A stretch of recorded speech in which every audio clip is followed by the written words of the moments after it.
Already நான் boat நெக்கோட pattern போட்டிருக்கேன். போட் நெக்கோட நெக்லேருந்து 1 இன்ச் மார்க் பண்ணுறேன். அதே 1 இன்ச்சுக்கு ஈக்குவலாக அங்கேயும் மார்க் பண்ணிவிட்டு ஒரு லைன் ஒன்று போட்டுக்கோங்க. போட்டு முடிச்சதுக்கப்புறம் உங்களோட நெக் டெப்த் எவ்வளோ வேணுமோ அந்தளவுக்கு மார்க் பண்ணிக்கோங்க. நான் ஒரு 10 இன்ச்சில் மார்க் பண்ணி லைன் போட்டுக்கிறேன். அதே மாதிரி நெக்கோட விட்த்துக்கு நான் ஒரு லைனை வந்து எக்ஸ்டெண்ட் பண்ணிக்கிறேன். எக்ஸ்டெண்ட் பண்ண லைன்லேருந்து 3ஆக பிரிச்சுக்கோங்க. கீழே 1/2 இன்ச்சுக்கு லைன் போட்டு ஸ்கேலப்காக வச்சுக்கோங்க. அதுக்கப்புறமேட்டு நீங்கள் அந்த மேலே நம்ம கொடுத்தோம் இல்லையா, அங்கேருந்து ஒரு 3/4 இன்ச் கொடுத்துட்டு கிராஸாக ஒரு லைன் போட்டுக்கோங்க. போட்டதுலேருந்து அந்த கர்வ் ஸ்கேல் வச்சுட்டு நம்ம பண்ணோம். அதுக்கு ஒரு லைன் போட்டுட்டு அந்த லைனில் எங்கே மீட் ஆகுதோ அந்த கர்வ் வளைச்சி விட்டுட்டு அந்த வளைவுலேருந்து இன்னொரு வளைவுக்கு கர்வ் கொடுங்க. அந்த வளைவை இன்னும் கொஞ்சம் டீப்பாக கூட கொடுத்துக்கோங்க. நான் லைட் டீப்பாக கொடுத்துருக்கேன். லாஸ்ட்டில் பார்த்தீங்கன்னா கொஞ்சம் எக்ஸ்டெண்ட் பண்ணி தான் கட் பண்ணியிருப்பேன். ஸோ இந்த ஷேப் இப்போ வந்து நம்ம கட் பண்ணி எடுத்துக்கலாம். கட் பண்ணும்போது ஜாக்கிரதையாக பார்த்து கட் பண்ணுங்கள்.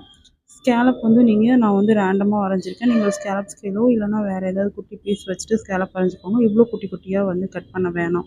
நான் கையில் ஃப்ரீ ஹேண்டாக வரைஞ்சதுனால சும்மா கட் பண்ணி காட்டுறதுக்காக போட்டிருக்கேன். ஸோ இது கட் பண்ணி முடிச்சதுக்கப்புறம் பேட்டர்ன் இப்படி தான் இருக்கும். எனக்கு பார்த்தீங்கன்னா இந்த செகண்ட் கர்வ் வந்து கொஞ்சம் பெண்ட் எனக்கு கம்மியாக ஃபீல் ஆச்சு அப்படிங்கிறதுனால நான் கொஞ்சம் குடஞ்சி கட் பண்ணியிருக்கேன். உங்களுக்கும் வேணும்னா அந்த மாதிரி நல்லா குடஞ்சி டீப்பாக கட் பண்ணிக்கோங்க. அதோடைய ஃபைனல் அவுட்புட் பார்த்தீங்கன்னா இப்படி தான் இருக்கும். ஸோ இந்த பேட்டர்ன் எப்படி இருக்குன்னு சொல்லுங்கள். வேறு என்ன பேட்டர்ன் வேணும்னு சொல்லுங்கள், உங்களுக்கு போட்டு காட்டுறேன். தேங்க்யூ.